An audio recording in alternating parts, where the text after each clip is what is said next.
ddod I Bethlem yn nawr, I weled fy nhones a wenydd anghylion a llioedd y llawr. Os canu yn fwy nac ardderchog na engil wrth weled ein Duw, a'i ni roddwn ninnau fel serchog i'r Iesu ein prynwr ni yw. Canser ein mwy ni a'i waeddynion grydawodd bo mawredd a blid, ac ein mwy ni a'i ymlaenion daeth ef I lawr I byd ni.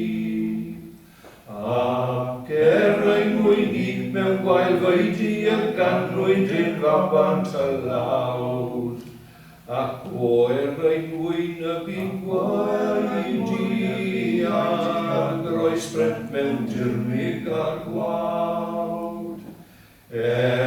Gwared rhyw adyn golledig a llwyrelldigedig fel fi, y gwelwyd yr Iesu'n hoeledig, a'i waed ef yn redeg yn lli.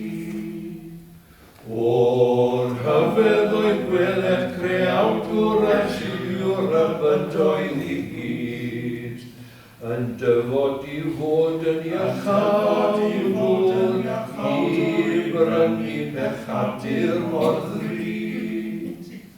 O gwiliwn rhag bod yn golledig ar ôl y fath gymod a gaid, ar ôl I creawdwr caredig,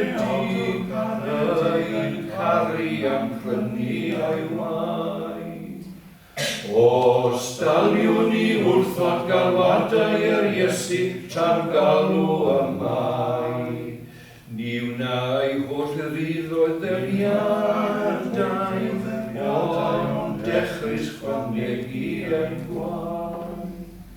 Pwy bynnag a ffi am dderbyniad ag Iesu a'i pabell gwir gref, gan roddi am serchog ymlyniad wrth ei orchymynion piref.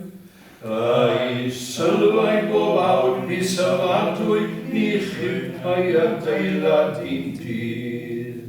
Rio o'r stormydd ofnadwy a farddu diogel a